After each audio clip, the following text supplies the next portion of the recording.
আমার তো কলেজে কোনো কাজ ছিল না। আমার ছিল। না মানে আমাদেরকে তো বাড়ি ফিরতে হবে। আমি তো আটকাইনি, আমি তো বলিনি যে তোমরা বাড়িতে যেও না। আসলে আমরা তো ওখান থেকে বাড়ি ফিরে যেতে পারতাম, কলেজ অব্দি এলাম কেন? আমি বলেছি বলে। দিদি ঠিক আছে, কলেজে যখন এসেছি তখন কলেজ থেকে আমরা বেরিয়ে যাব। তাহলে আমরা আসছি। আমি বলছিলাম দিদি, আমি মোড়ের সঙ্গে একটু আলাদা কথা বলতে চাই, 2 মিনিট। এখানে দাঁড়িয়ে? হ্যাঁ, কি করবো বল, ঘর যখন নেই তখন এখানে দাঁড়িয়ে কথা বলতে হবে, কিছু করার নেই। আচ্ছা ঠিক আছে, আমি ওখানে ওয়েট করছি।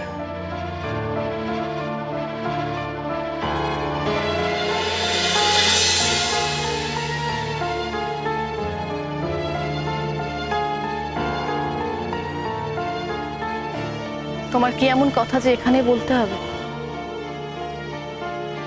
কথা আছে মা, কিছু ইম্পর্টেন্ট কথা, আর তোমার উত্তরটা আমার কাছে যথেষ্ট ম্যাটার করে। হ্যাঁ বলো। আচ্ছা মোহর, তুমি আমাকে এভাবে ঝুলিয়ে রেখেছো কেন? ঠিক বুঝলাম না।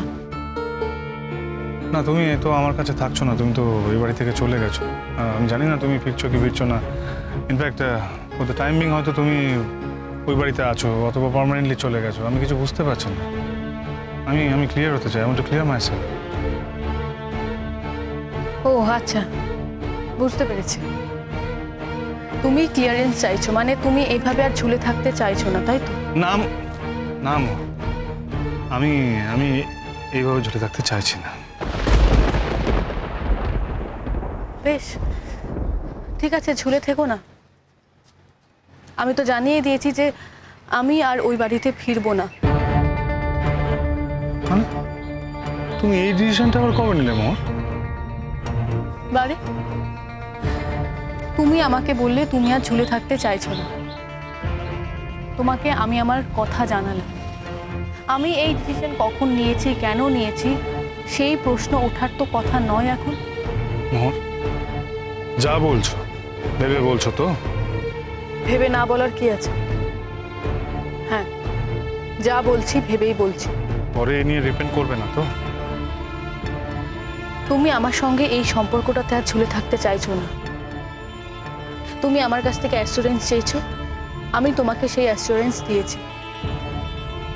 আমি রিপেন্ট কেন করতে যাব? যদি রিপেন্ট করার হয় তাহলে তোমার করার উচিত। আমি ডিপেন্ড করবো কেন? Tell me what I have done যে আমি ডিপেন্ড করবো? ভাই, না করলে করবে না, কিন্তু আমি বা রিপেন্ট করতে কেন যাব? তুমি আমার কাছে একটা ডিমান্ড করলে, আর আমি তোমার ডিমান্ড অনুযায়ী তোমাকে সেই জিনিসটা দিলাম, ব্যাস।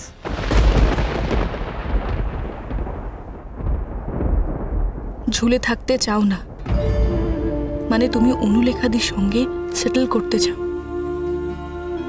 তাই যদি, তাহলে আমার জন্মদিনে তুমি পুজো দিতে কেন গেলে?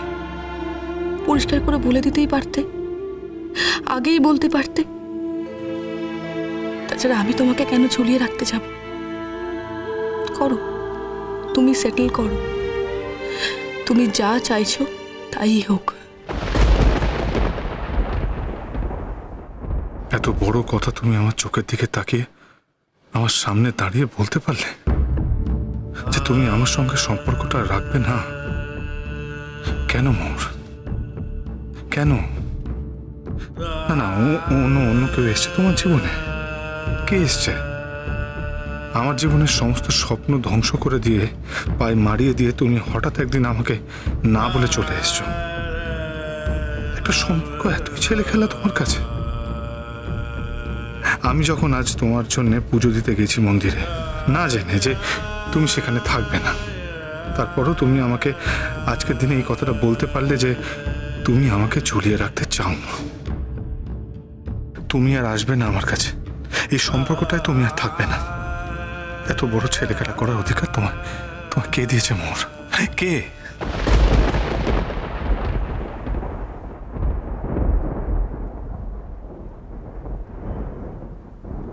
আর কিছু বলবে?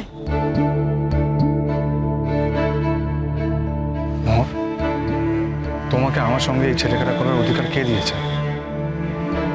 কোনটা ছেলে খালা? তুমি বুঝতে পারছো না? আমি তো দারোয়ানকে বলে রেখেছিলাম যে শঙ্কর গাড়িটা ঢুকলে আমাকে যেন জানায়, জানিয়েছে। আর মোহর ওর সঙ্গে আছে, বুঝলি? তোমাকে বলেছিলাম না আমার কথার দাম আছে। আজকে শঙ্কর কিছুতেই মোহরকে একা ছাড়বে না। বাবা রে বাবা, তাহলে আর ঘটা করে এই জন্মদিন পালন করে লাভটা কি? না হয়তো আমরা এই জন্মদিনটা পালন করছি বলেই মোহর শঙ্করকে নিয়ে এসেছে, এটাও তো হতে পারে, বলো? হতে পারে, নাও হতে পারে। কি কি হচ্ছে আমি কিছুই বুঝতে পারছি না। চেষ্টা ধর, আমিও বুঝতে পারছি না মানে আমিও বুঝতে পারছি না যে সত্যি সত্যি ওদের সম্পর্কটা ঠিক, মানে ওদের সম্পর্কটা ঠিক কোথায় গেছে, কি সিচুয়েশনে, মানে শঙ্খ মোহরের থেকে ঠিক কতটা দূরে গেছে বা মোহর শঙ্কর থেকে ঠিক কতটা দূরে গেছে, এটা জানার জন্যই কিন্তু আজকের এই গেট টুগেদারটা রাখা হয়েছে। ছোটকা, না তোমরা নিজেদের মতন করে অনুলেখাকে দিয়ে চেষ্টা করছো ঠিকই, কিন্তু অনুলেখা না এক ডালে বসে থাকার মেয়ে নয়, এটা কিন্তু আমি খুব ভালো করেই বুঝেছি। তুমি একটা জিনিস বুঝতে পারছো না যে আমরা চেষ্টা করেছি কিন্তু মেয়েটাকে সরাতে পারিনি। কি করে সরাবো? মেয়েটা শঙ্করকে বিয়ে টিয়ে করে আমাদের বাড়িতে জুড়ে বসলো, কি করবো? আমরা তো সবভাবে চেষ্টা করেছি, চেষ্টা তোমাকে দিয়েও তো চেষ্টা করেছি। তুমি তো আমাদের বাড়ি যেতে, কিছু ঘটেছে? ঘটেনি। সেই সময় অনু এলো, আমরা ভাবলাম যে আর একটা চেষ্টা করে দেখি। আমারই বা কি দোষ, তুমি বা কি করবে? তোমার তো কিছু করার নেই তখন। আরে মোহর তো তোমার নামে শঙ্করকে নানা কথা বলে বলে ওর মনটা বিষিয়ে দিয়েছে, বাট অনুর ক্ষেত্রে সেটা পারেনি। সেই জন্যই আমাদের মনে হলো যে দেখি একবার চেষ্টা করে দেখি কি হয়। ছোট কি বলতো, আমার না সত্যি আমার কিচ্ছু যায় আসে না। আমি শঙ্খকে পাইনি ঠিক আছে, কিন্তু মোহরও শঙ্খকে পাবে না, এটা আমার জন্য একটা চ্যালেঞ্জ। আর সেটার জন্য যা যা করতে হয়, যতদূর যেতে হয়, তার জন্য কিন্তু আমি রাজি আছি। সেই কারণেই আমি অনুলেখাকে অ্যাকসেপ্ট করে নিয়েছি। হ্যাঁ, আজকে সেটাই দেখার যে শঙ্খ আর মোহরের অ্যাকচুয়ালি সম্পর্কটা ঠিক এখন কোন জায়গায় দাঁড়িয়ে আছে। চেষ্টা, তুমি এক্স্যাক্টলি কি চাইছো? আমি তোমার সাথে যাবো? না একদম না, তুমি আমার সঙ্গে গেলেই ওরা ঠিক কিছু না কিছু ভাববে যে আমরা কিছু প্ল্যান করেছি বা কিছু। তুমি না চলে যাও, আমি যাই, মানে ওই যেটা করি, ভান করি যে হঠাৎ করে দেখেছি, তারপর কথা বলে মোহরকে, মানে মোহরের হাত ধরে টানতে টানতে নিয়ে আসছে। হ্যাঁ ঠিক আছে, তুমি যাও, আমি স্টাফ রুমে আছি। হ্যাঁ যাও। গেলাম চল। যাও। এই শোনো না, যাও, পরে বুঝছি। হ্যাঁ হ্যাঁ হ্যাঁ হ্যাঁ।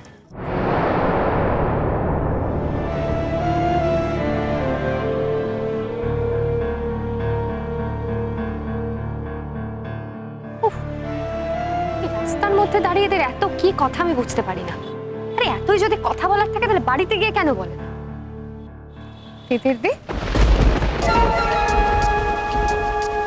বলো তোমরা কেন?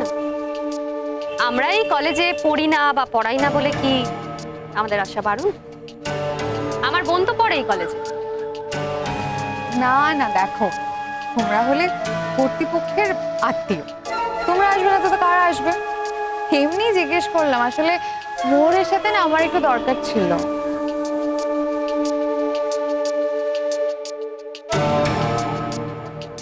দেখছো না মোহর আর শঙ্খ ওখানে দাঁড়িয়ে কথা বলছে? হ্যাঁ দেখতে তো পাচ্ছি।